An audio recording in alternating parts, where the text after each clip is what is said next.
The rain is coming down in sheets, blurring the streetlights into hazy, indistinct smears.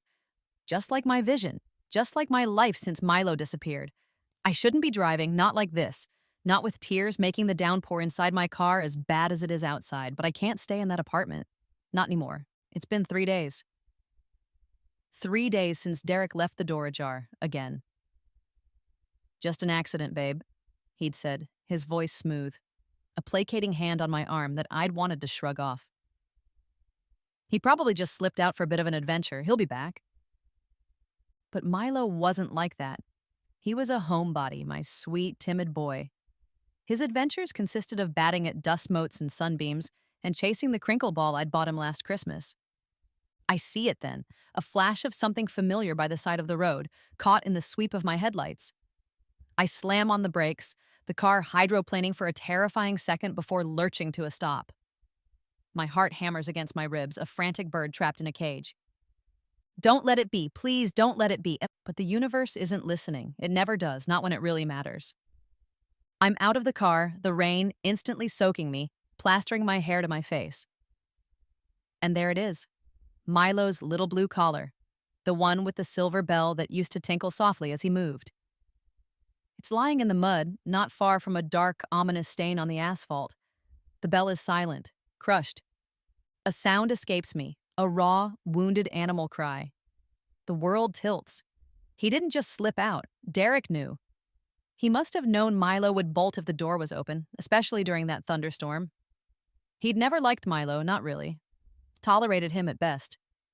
Just a cat, Rebecca, he'd say when I fretted over Milo not eating or seeming down. You baby him too much. Now, holding that ruined collar, the truth hits me with the force of a physical blow. Derek hadn't just been careless. He hadn't loved Milo. He probably didn't even like him.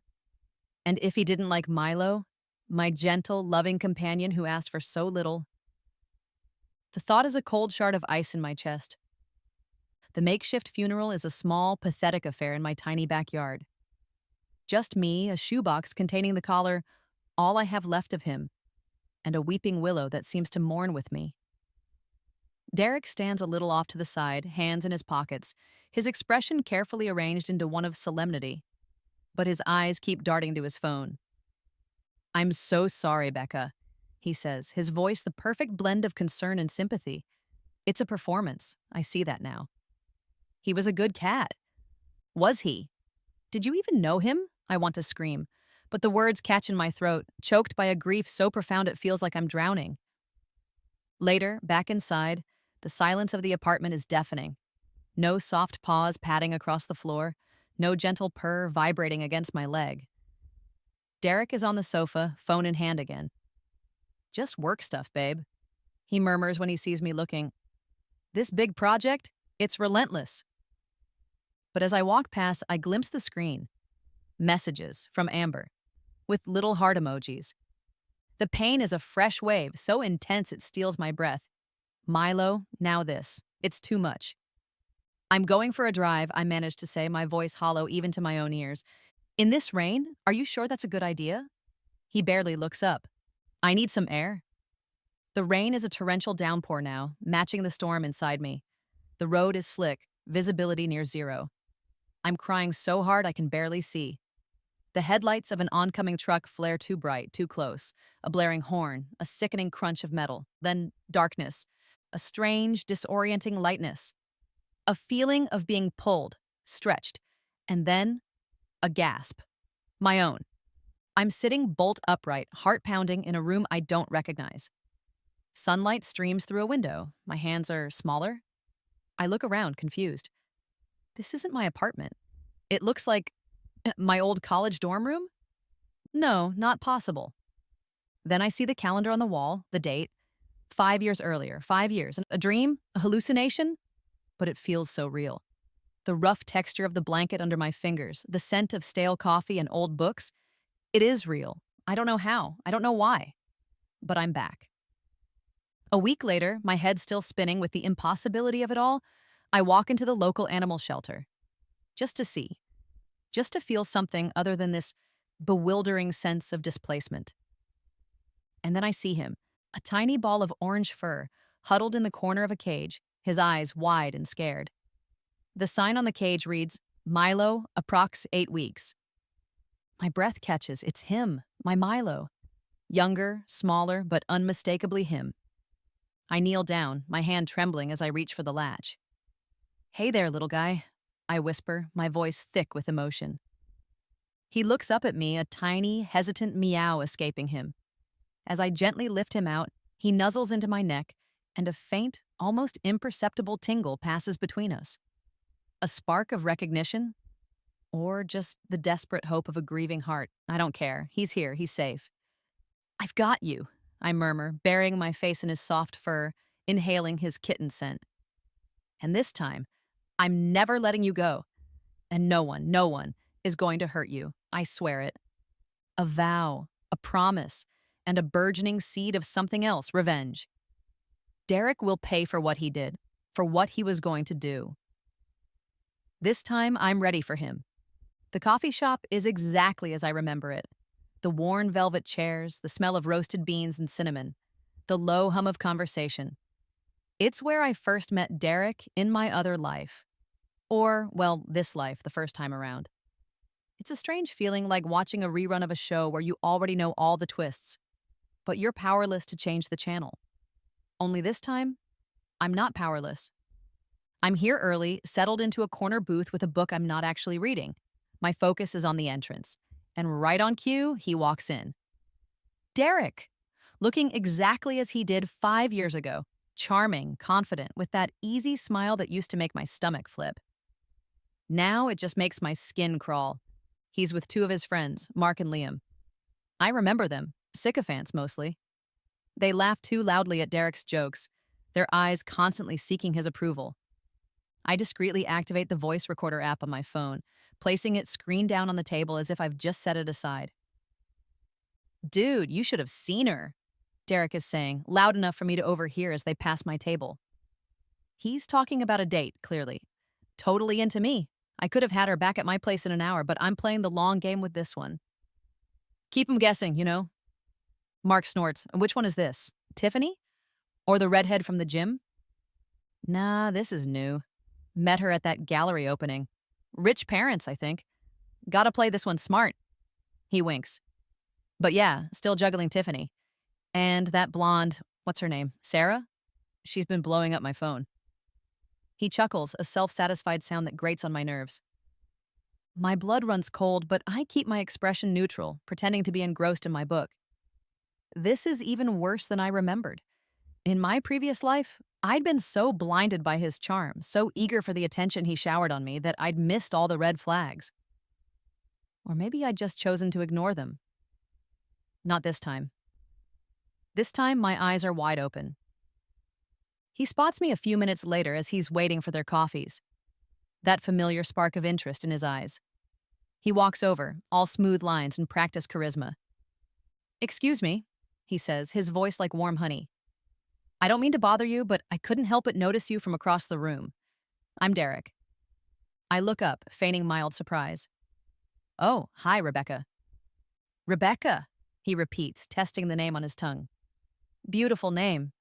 Listen, this might be forward, but would you mind if I joined you? My friends are, discussing things I'd rather not be a part of. He gestures vaguely back towards his table, where Mark and Liam are now engrossed in a loud debate about football. I give a small, hesitant smile. I guess that would be okay. Just like before. The script is playing out, but this time, I'm not just an actor. I'm the director. He settles into the booth, launching into the same charming spiel he used last time. Asking about my non-existent, in this timeline, art history major. Talking about his vaguely defined ambitions in the business world. I play along, offering just enough encouragement to keep him interested, but holding a part of myself back. Milo, for now, is my secret.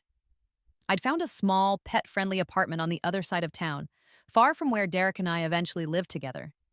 He's microchipped, collared, and I've become almost obsessive about door and window security. Derek won't even know he exists until I'm ready. As we talk, I casually mention my sensitive nose. I have really bad allergies, I say, a carefully constructed lie. especially to animals. Dust, pollen, pet dander. It's a nightmare. Derek's eyes widen almost imperceptibly. Oh, really? That's unfortunate. In our previous life, he'd claimed to have developed severe cat allergies after we moved in together, after Milo was already a part of my life. It had been a constant source of tension, his coughing and sneezing, his subtle complaints. Now, knowing what I know, I see it was all a lie, a manipulation. He'd never been allergic. He just hadn't wanted Milo around. This time, I'm planting the seed. He'll think twice before suggesting we get a pet. He'll think I'm the one who's against it. A few weeks later, our relationship has progressed much like it did before. Dinners, movies, him slowly but surely reeling me in. I let him. I need him to trust me, to feel secure. One evening, he's over at my new apartment for the first time. Milo is safely tucked away in my bedroom with food, water, and a litter box. I've triple-checked the door. Nice place, Derek says, looking around. A bit small, but cozy. It's perfect for me, I reply. We're cooking dinner together, or rather, I'm cooking while he leans against the counter, telling me about his day. At one point, he goes to the living room to take a call. I hear him open the front door. Just grabbing something from my car, he calls out. My heart lurches. The door. I rush out of the kitchen. He's coming back inside, leaving the front door slightly ajar. Forgot my wallet, he says with a sheepish grin. Just like before. The exact same carelessness. Or calculated move. I force a calm I don't feel. Oh, okay. I walk over and firmly shut the door, making sure the deadbolt clicks. Later, when he's in the bathroom, I race to my bedroom. Milo is not there. Panic flares, cold and sharp. Then I hear a tiny scratch from the ensuite bathroom. I'd cat-proofed it meticulously before Derek came over, tucking Milo inside with a soft blanket and a few toys, wedging the door shut from the outside with a rubber stop he couldn't see. I find Milo blinking up at me, perfectly safe. Relief washes over me, so potent it leaves me weak-kneed. I scoop him up, burying my face in his fur. Good boy, I whisper. Such a good, smart boy. Derek had tried. Even without knowing Milo was here, his instinct, his pattern, was to leave that door open. He's predictable, and that predictability will be his undoing. A few weeks after that, Derek is invited to a dinner party hosted by one of his business associates. He insists I come. It's important, Becca, networking. You'll meet some influential people. It's a stuffy, pretentious affair, men in expensive suits, women in designer dresses, all making small talk and sizing each other up. Derek is in his element, schmoozing, laughing, radiating false charm. During dessert, while Derek is holding court at the other end of the table, regaling a group with some exaggerated story, I pull out my phone. Amber's contact details are easy enough to find online. Derek wasn't exactly subtle with his affairs. I compose a quick email, attaching the audio file I'd recorded in the coffee shop weeks ago. The subject line, "Thought you should hear this." I hit send. Then I sit back, sipping my wine, and watch Derek. A minute later, his phone, sitting on the table beside his dessert plate, buzzes. Then it buzzes again. And again. His smile falters. He picks it up, his brow furrowing as he reads. The color drains from his face. His eyes dart around the table, a flicker of panic in them before he quickly schools his features back into a semblance of calm. But I see it, the cracks in the facade. Amber is clearly not happy. And this is just the beginning. The aftermath of the Amber situation is predictably messy. Derek shows up at my door, a picture of contrition. Flowers in hand, his eyes wide and earnest. "Rebecca, I am so sorry," he begins, his voice laced with a practiced despair. "Amber, she was a mistake, a stupid, meaningless fling. It meant nothing, I swear. You're the one I care about, the only one." He tries to take my hand, but I step back. "A mistake, Derek? Or one of many?" He flinches. "It was a moment of weakness. I was stressed with work. Things were crazy." The usual excuses. I almost want to laugh. He really thinks I'm that naive, again. "I don't know, Derek," I say, letting my voice tremble just a little. "This is A lot to take in. I'm playing the part of the wounded girlfriend, but inside I'm cold as ice. While he's been spinning his web of lies, I've been doing my own digging. His finances. That's where he's always been reckless. In our past life, he'd borrowed from me. Small amounts at first, then larger. Always with a promise to pay it back. A promise that never materialized. It was one of the things that had crippled me financially after everything. This time I'm ahead of him. I've already seen the patterns. Small, unexplained withdrawals from our joint account. One I'd reluctantly agreed to open for shared expenses, knowing exactly how he'd abuse it. Credit card statements with purchases I don't recognize. I just need some time, I tell him, my voice soft. To think. He looks relieved. Of course, babe. Take all the time you need. I'll do anything to make this right. Anything? We'll see about that. A week later, after a carefully orchestrated performance of tearful forgiveness on my part, I set my trap. Derek, I say one evening, my voice tight with fake anxiety. Something's happened with my finances. I spin a tale about a family emergency, a sudden, unexpected debt I have to pay. I don't know what to do. I'm short by quite a bit. I name a significant sum, a sum I know he doesn't have, but one that will make him sweat. His face pales. Oh God, Becca, that's terrible. He runs a hand through his hair. How much are we talking? I tell him. He winces. Wow, that's a lot. He's already calculating, I can see it in his eyes. How can this benefit him? Or more likely, how can he avoid getting entangled in my problem? I was thinking, he says slowly after a long pause. And I know this is going to sound harsh, but what about Milo? My heart freezes, but I keep my expression carefully neutral. Milo? What about him? Well, he continues, picking his words with a faux sensitivity. He's a purebred, right? A ragdoll? They're worth a bit of money. And with your allergies getting worse? Another lie I'd planted, complaining about sniffles whenever I was supposedly near a hypothetical cat. Maybe it would be kinder to rehome him? To a good family, of course. Someone who can really give him the attention he deserves. And the money would help with your current situation, wouldn't it? There it is. The suggestion I knew was coming. In our past life, it had led to a huge fight, to tears, to me eventually, reluctantly, agreeing to find Milo a better home, just to appease Derek and his supposed allergies, a decision that haunted me until the day Milo died. This time I don't argue. I look at him, my eyes wide and thoughtful. Sell Milo? I say softly, as if the thought had never occurred to me. I don't know, Derek. He's been with me through so much. I let a tear trace a path down my cheek, for dramatic effect. I know, babe. I know it's hard, he says, putting an arm around me. He's relieved. He thinks he's won. But it's the practical thing to do, and it would be for the best for everyone, especially you and your health. Okay, I whisper, sniffling. Okay, maybe you're right. I look up at him, my eyes pleading. But if we do this, I want to choose the shelter. I want to make sure it's a no-kill shelter, a really good place. I need to know he'll be safe and happy. Of course, honey, Derek says, stroking my hair. Whatever you want. We'll find the best place for him. Together. He has no idea. The next day, I make an appointment at the Serenity Animal Shelter, the largest no-kill facility in the city. I go alone. The director, a kind-faced woman named Mrs. Gable, listens patiently as I explain that I'm looking to potentially rehome my beloved cat due to unforeseen personal circumstances. I paint a picture of Milo, his sweet nature, his gentle quirks. Then I change tack.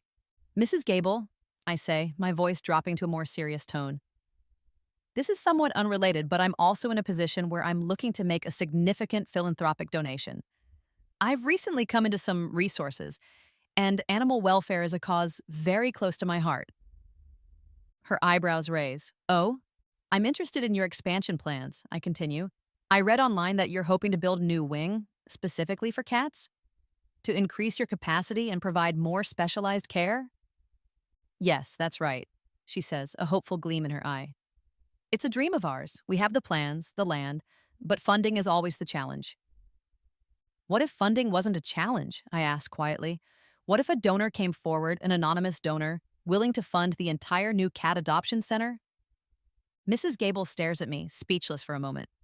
Are you serious? Completely, I say.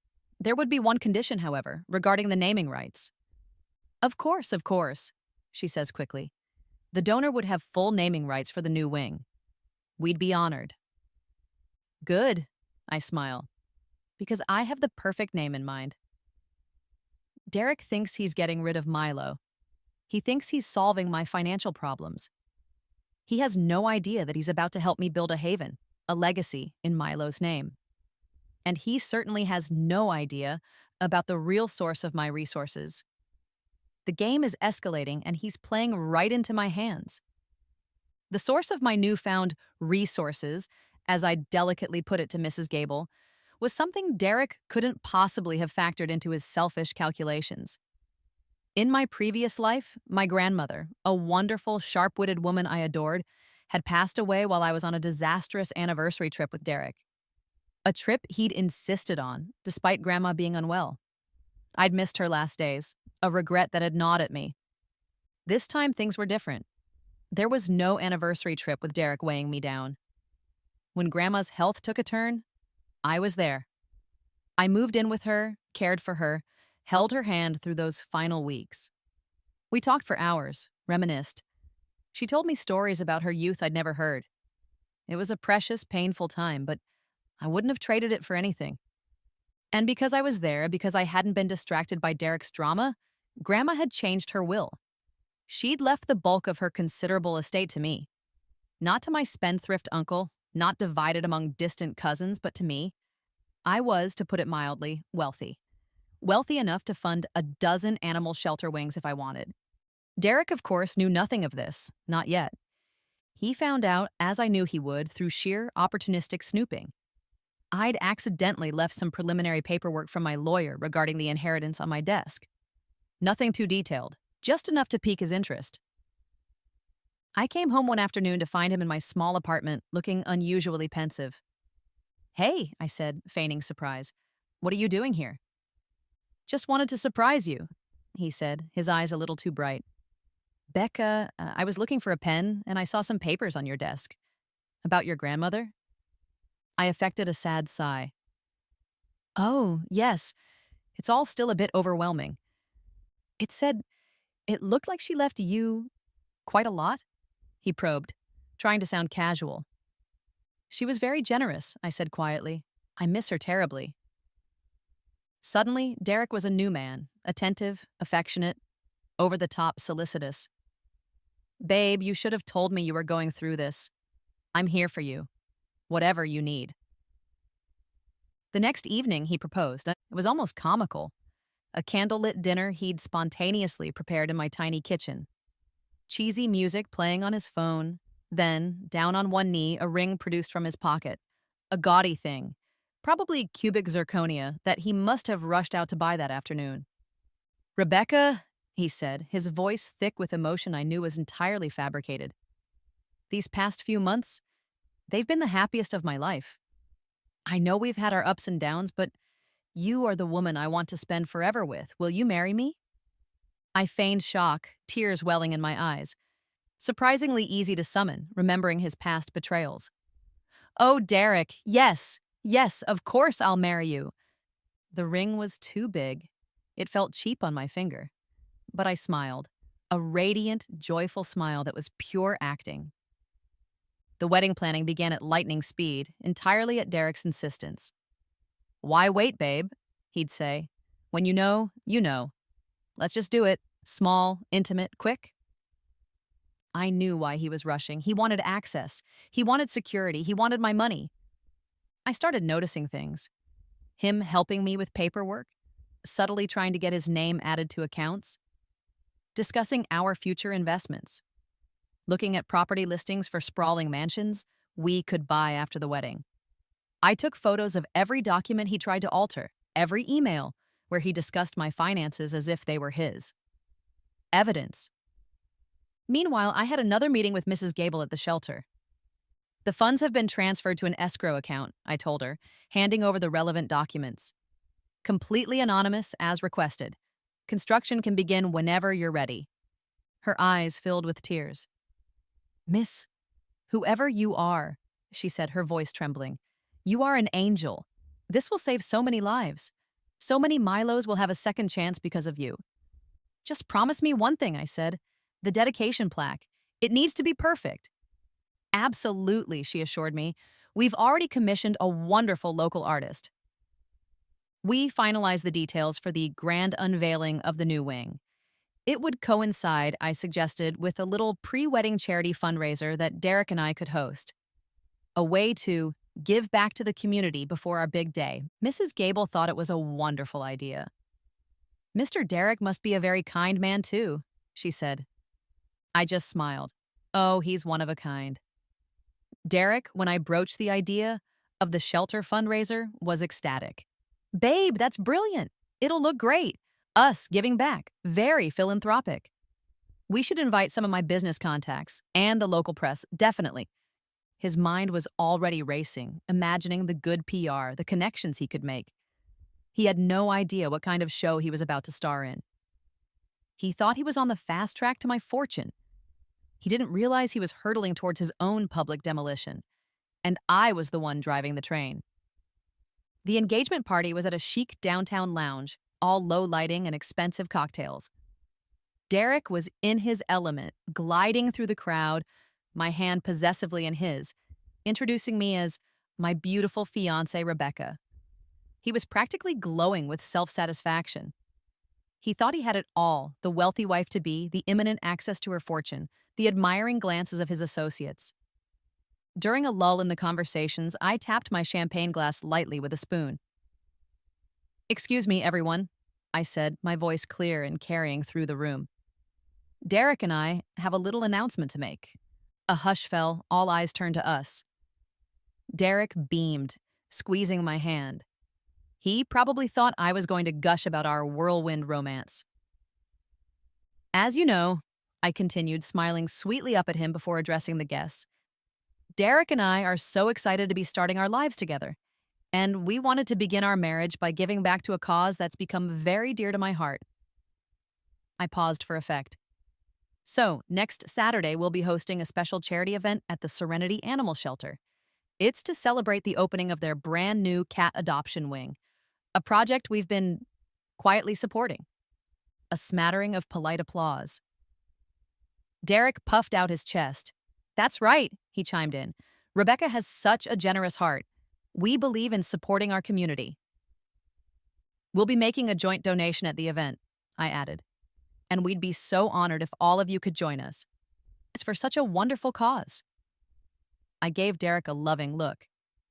It's going to be a very special day. He was eating it up.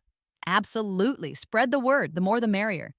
Great for networking, too. Some of the city council members will be there, I hear. He was already thinking about how this could benefit him, his image, his connections. He had no idea he was enthusiastically co-signing his own public humiliation. The week leading up to the shelter event was a blur of fake smiles and careful planning on my part. Derek, blissfully unaware, was busy inviting every business associate, minor local celebrity, and journalist he could think of. He wanted an audience. I was more than happy to provide one. Saturday arrived, bright and sunny. The Serenity Animal Shelter was buzzing with activity. A large banner over the entrance to the new wing was covered with a pristine white sheet, ready for the unveiling. Volunteers bustled about, refreshment tables were set up, and a small podium with a microphone stood ready. Derek was practically preening in his new suit, shaking hands, slapping backs, already giving sound bites to a local news crew. I stood beside him, playing the role of the supportive, slightly shy fiancé. Mrs. Gable greeted us warmly. Rebecca, Mr. Derek, we are so incredibly grateful for your generosity. This day wouldn't be possible without you. Our pleasure, Mrs. Gable, Derek said expansively. Always happy to help those less fortunate. He winked at a nearby camera. The time came for the speeches. Mrs. Gable spoke first. her voice filled with emotion as she thanked the anonymous donor who had made the new wing possible. Then it was my turn. I stepped up to the podium, my hands surprisingly steady. I looked out at the crowd.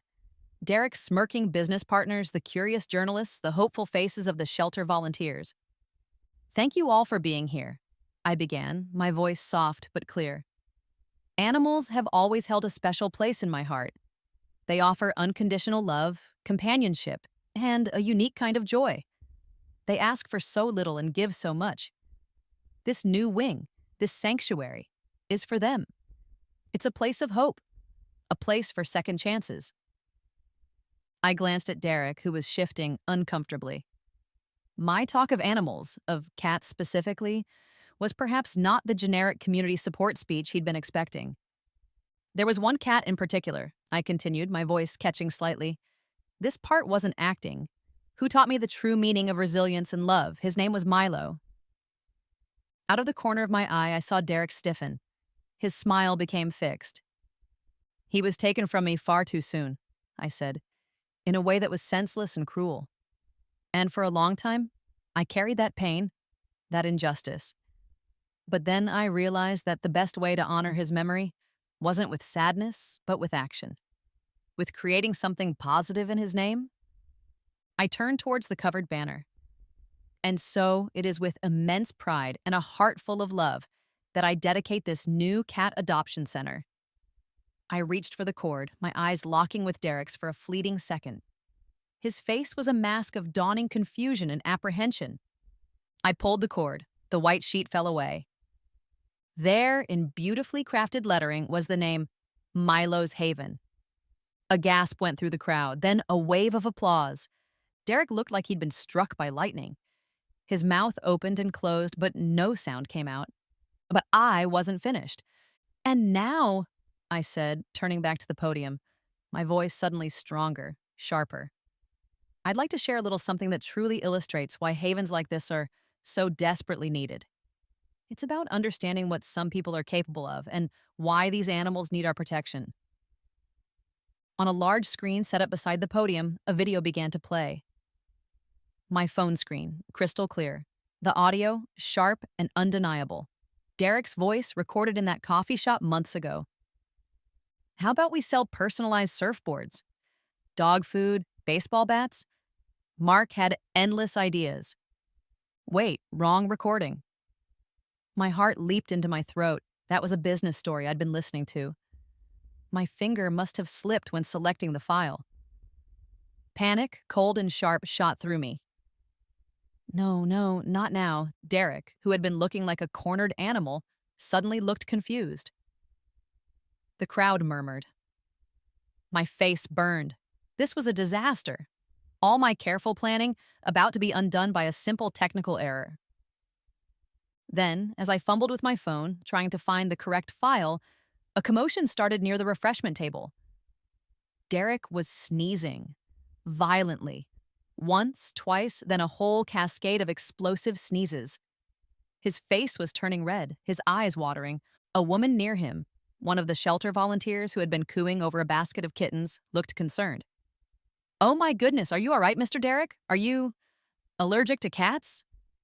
Derek, between gasps and sneezes, his carefully constructed composure shattering, could only nod miserably, his eyes darting towards me with a look of pure, unadulterated panic. The irony was so thick, so perversely perfect, it was almost better than my intended reveal.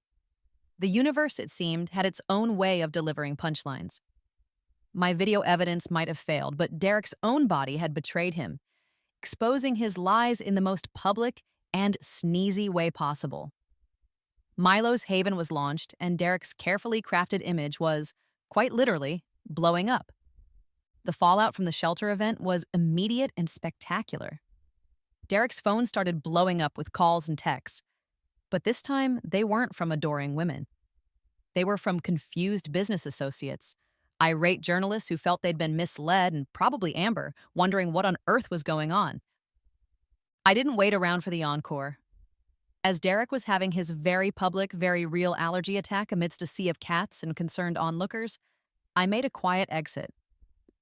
Back in the sanctuary of my apartment with Milo purring contentedly on my lap, he'd been safely with a trusted friend during the event, of course.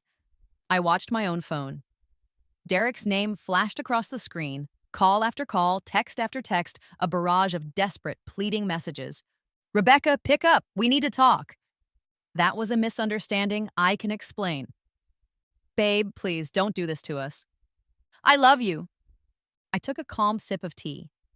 Then, with a steady finger, I blocked his number. The silence that followed was blissful. The next morning, he was at my doorstep. Disheveled, red-eyed, whether from allergies or lack of sleep, I couldn't tell, clutching a bouquet of gas station flowers that were already wilting. Rebecca, he croaked when I opened the door just a crack. Please, you have to listen to me. That whole allergy thing, it was a lie, okay? I'm not allergic. I didn't want a cat. I know, Derek, I said, my voice flat. You know. He looked stunned. But then why? Why what, Derek? Why did I name the center after my beloved cat, whom you clearly despised and likely wanted gone? Why did I make sure everyone knew what kind of man you really are? Milo chose that moment to saunter into the hallway behind me, winding himself around my ankles, his tiny bell tinkling. He looked up at Derek with an almost regal indifference. Derek stared at Milo, then back at me, his face a mixture of defeat and disbelief. But I love you, Rebecca. I really do. Milo, I can learn to live with him. We can make this work. No, Derek, I said, my hand already on the doorknob. We can't. And I closed the door in his face, the click of the lock decisive. Milo purred, rubbing his head against my leg as if in approval. A few days later, his mother called. Brenda, a woman who, in our previous life, had always treated me with a kind of polite disdain, as if I were never quite good enough for her precious son. Rebecca, dear, she began, her voice oozing false concern. I was so distressed to hear about the misunderstanding at that lovely shelter event. Derek is beside himself. He's made some mistakes, yes, but he loves you very much. Mrs. Henderson, I said, cutting her off. With all due respect, Derek's feelings are no longer my concern. But, dear, you don't understand, she pressed on. He's in a bit of a tight spot financially. He was really counting on... Well, he was hoping you two could build a future together. He needs you. Ah, the financial troubles. I knew they were coming. They always did with Derek. Actually, Mrs. Henderson, I said, my voice cool. Speaking of finances, I think you should see these. I'd already anticipated this call, this line of manipulation. I emailed her copies of the property documents Derek had tried to get his name on, the joint account statements showing his borrowing, the plans for our mansion. There was a stunned silence on the other end of the line. I could almost hear her clicking through the attachments. I see, she said finally, her voice considerably colder. The concern for Derek's romantic welfare had evaporated, replaced by the dawning horror of his financial recklessness potentially impacting her. Well, thank you for bringing this to my attention, Rebecca. The line went dead. The final confrontation happened a week later. He somehow got past the security in my new office building. I was now tentatively exploring some ethical investment opportunities with my inheritance, a world away from the small-time jobs I'd held in my past life. He looked terrible. He'd lost weight, there were dark circles under his eyes. The swagger was gone. Rebecca, he said, his voice raspy. He was standing in the doorway of my office, looking like a supplicant. Okay, you win. I admit it. Everything. I lied about Amber. I lied about the allergies. I was after your money. I was a terrible boyfriend, a terrible fiancé. I was a terrible person.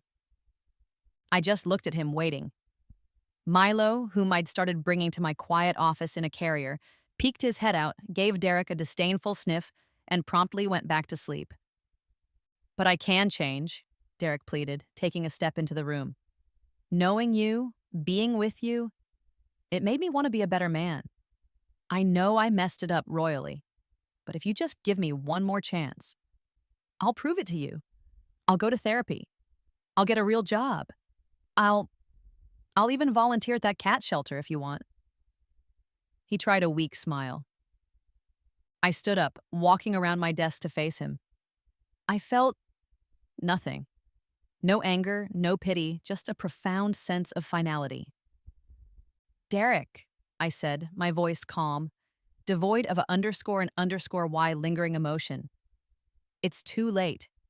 You don't need to change for me. I gave him a small, almost sad smile. I already changed. I pressed the intercom on my desk. Security, please, to my office. His face crumpled. Rebecca, no, please. Two large security guards appeared almost instantly. They flanked Derek, their expressions impassive. This way, sir, one of them said, his voice polite but firm. Derek looked at me one last time, his eyes filled with a desperation that no longer touched me. Then, he allowed himself to be escorted out, his shoulders slumped in defeat. As the door closed behind him, I let out a long, slow breath. It was over. Truly over. Milo stirred in his carrier, let out a soft chirp, and then settled back to sleep, safe and sound. Just like me. 1 year later, Milo's Haven is a beacon of hope in the city. It's more than just a shelter. It's a state-of-the-art adoption center, complete with kitten nurseries, spacious communal cat rooms with climbing trees and sunbeams, and a dedicated veterinary clinic on site. Thanks to the initial anonymous donation mine and the subsequent buzz it generated, further funding had poured in. We have a zero euthanasia rate, a team of dedicated volunteers, and a waiting list of people eager to adopt. I'm here most days, not as a benefactor, but as a volunteer. Cleaning cages, socializing timid cats, helping prospective adopters find their perfect match. It's fulfilling work, a quiet joy that soothes a part of my soul I hadn't realized was still bruised. Milo, of course, is the unofficial mascot. He often accompanies me, lounging in a plush bed in the office, graciously accepting pats from staff and visitors. He's confident now, a far cry from the scared kitten I first met and then met again. Today, a new veterinarian is visiting, Dr. Ben Carter. He's doing a pro bono consultation on a particularly tricky case, a young rescue cat with a complicated leg injury. I'm assisting, handing him instruments, calming the nervous feline. Our hands brush as we both reach for a syringe. A tiny spark, not of static, but something warmer. I look up, and he's smiling at me. A kind, genuine smile that reaches his warm brown eyes. Thanks, Rebecca, he says, his voice gentle. Milo, who is observing the procedure from his carrier nearby, lets out a loud, contented purr. He hops out, saunters over to Dr. Carter, and rubs against his legs, a gesture of instant approval he rarely bestows on strangers. With Derek, Milo had always been aloof, wary. With Ben, it's instant affection. My heart does a little flip. It's a small thing, Milo's purr, but it feels significant. Later that week, I'm decluttering my home office. I come across a small, folded newspaper clipping tucked into an old planner. I'd forgotten it was there. It's a brief article from a few months back detailing Derek Henderson's arrest for financial fraud. Apparently, he hadn't learned his lesson. He'd found another unsuspecting woman, another victim for his schemes. The article mentions his previous engagement, the dramatic and _DP_oblique breakup at a charity event. My name is tactfully omitted, but the implication is clear. I read it without a flicker of emotion, then toss it into the recycling bin. He's someone else's problem now, a footnote in a chapter of my life that is well and truly closed. The final scene isn't a grand, dramatic flourish. It's quiet, peaceful. It's a sunny afternoon in the garden of the small, charming house I bought a few months ago. It has a secure, high-fenced yard, perfect for feline adventures. Ben is here. We've been seeing each other for a while now. It's easy with him. Comfortable, honest. He loves animals as much as I do, and he adores Milo. A sentiment that is wholeheartedly reciprocated. Milo is stalking a butterfly, his orange tail twitching, the tiny gold bell on his special new collar, a gift from Ben, jingling softly with each pounce. He's flanked by two new additions to our family, Luna, a sleek black kitten, and Jasper, a fluffy gray troublemaker, both adopted from Milo's Haven. They tumble and play, a chaotic, joyful explosion of fur and purrs. Ben slides his arm around me, pulling me close. I lean my head on his shoulder, watching our little feline circus. The sun is warm on my face, The scent of roses from the garden fills the air, and the sound of happy purrs is the perfect soundtrack. This is it. This is the life I chose, the life I fought for in my own quiet way. No grand schemes for revenge, just the steady, determined act of building something good from the ashes of betrayal. Derek didn't just lose my cat again after my rebirth, he lost me. And in doing so, he inadvertently set me free to find a different kind of happiness, a truer kind of love. Milo bats at the bell on his collar, a cheerful, tinkling sound. He's safe. We're all safe. And for the first time in what feels like forever, so am I.